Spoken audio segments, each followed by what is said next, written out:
क्या 2026 में वाकई प्रॉपर्टी बूम आने वाला है? प्रॉपर्टी टैक्स में 50% कमी हो चुकी है। हुकूमत खुद प्रॉपर्टी सेक्टर को क्यों सपोर्ट कर रही है, इसका मतलब क्या है, आइए समझते हैं। हैरानकुन बात यह है कि हुकूमत पाकिस्तान ने कई साल बाद पहली दफा प्रॉपर्टी सेक्टर को खुद सपोर्ट करना शुरू कर दिया है। एक तरफ तो इस हवाले से कानून साजी की जा रही है, जबकि दूसरी तरफ हालिया बजट में जो प्रॉपर्टी टैक्सेस हैं उसमें 50% तक कमी आ चुकी है। मिसाल के तौर पे जो प्रॉपर्टी खरीदने वाला और बेचने वाला है उसमें जो परचेजर होता है उस पर 236 के टैक्स लगता है, जो विदहोल्डिंग टैक्स होता है। वो पहले 3 कैटेगरीज में लगाया जाता था, लेट फाइलर, नॉन फाइलर और फाइलर।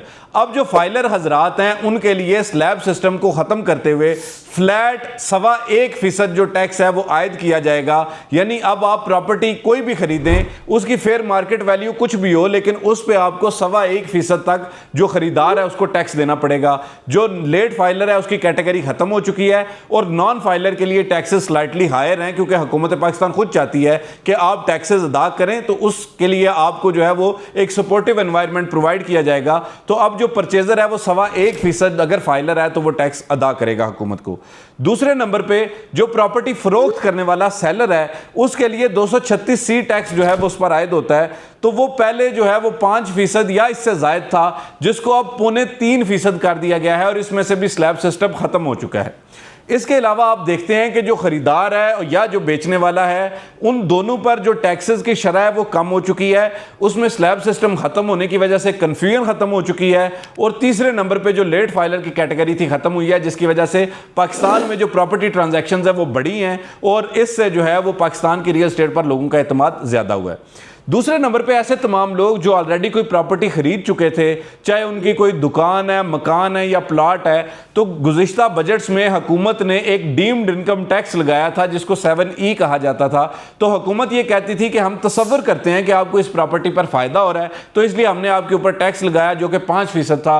इस बजट में 7E टैक्स को मुकम्मल तौर पर ख़त्म कर दिया गया है। अब 7E टैक्स सिरे से लोगों पर लगता ही नहीं है।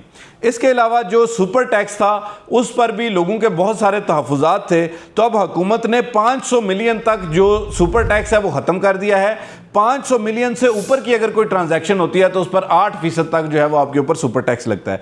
इसके अलावा ओवरसीज़ पाकिस्तानियों को खुसूसी तौर पर मराहत दी जा रही हैं। यानी मिसाल के तौर पे जो सबसे पहले लोअर ट्रांजैक्शन कॉस्ट हैं वो कर दी गई हैं। यानी आप अगर बैरून मुल्क से पैसा जो है वो भेजते थे पाकिस्तान में क्रेडिट कार्ड के ज़रिए या इंटरनेशनल बैंक्स के ज़रिए, तो पहले 5% तक उसमें से कटौती होती थी, अब वो 0.5% है। इसके अलावा रोशन डिजिटल अकाउंट के थ्रू जो है वो जो लोग पेमेंट्स करते हैं उसमें भी खुसूसी मराहत दी जा रही हैं। और जो आपकी ट्रैवलिंग कॉस्ट है वो भी कम हो चुकी है, जिसकी वजह से लोगों को जो है वो बासान एक माहौल फराहम किया जा रहा है कि वो पाकिस्तान की प्रॉपर्टी सेक्टर में इन्वेस्ट करें।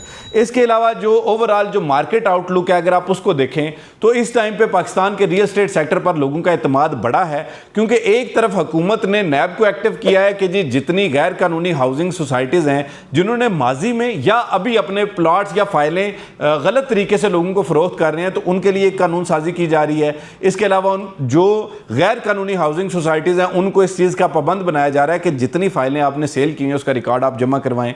जो सोसाइटीज़ अप्रूव्ड हैं, कानूनी तौर पर काम कर रही हैं, उनको भी इस चीज़ का पाबंद किया जा रहा है कि जो LOP में मौजूद एरिया है उसके मुताबिक जो है वो आप अपनी जो फाइल्स है या प्लॉट्स है वो फरोख्त कर सकते हैं। तो एक तरफ तो सख्त कानून साजी की जा रही है कि लोगों को फ्रॉड से बचाया जा सके, जबकि दूसरी तरफ प्रॉपर्टी टैक्सेस में कमी की जा रही है। तो इसका यह मतलब है कि अगर हुकूमत पाकिस्तान खुद पहली दफ़ा रियल एस्टेट सेक्टर को सपोर्ट कर रही है तो हुकूमत खुद चाहती है कि लोग प्रॉपर्टी सेक्टर में इन्वेस्ट करें। चूंकि हालिया जंग में हमने देखा कि लोगों ने मिडल ईस्ट में जो पैसा लगाया हुआ था उनका वो भी स्टेक पे लग गया। तो अब हुकूमत चाहती है कि जो पाकिस्तान के रहने वाले लोग हैं या जो हमारे ओवरसीज़ पाकिस्तानी भाई हैं जो उधर ही अपना सरमाया लगा रहे थे, वजह यह थी कि उनका रियल एस्टेट से एतमाद उठ चुका था, अब उनको एक साजगार माहौल फराहम किया जा रहा है ताकि लोग रियल एस्टेट सेक्टर में इन्वेस्ट करें और उनको भरपूर फ़ायदा होगा। इंशाल्लाह आने वाले दिनों में आपको इसके मज़ीद इंपैक्ट नजर आएंगे और मुझे लगता है कि 2026 में यकीनी तौर पर पाकिस्तान की प्रॉपर्टी सेक्टर में एक बहुत बड़ा बूम आने वाला है।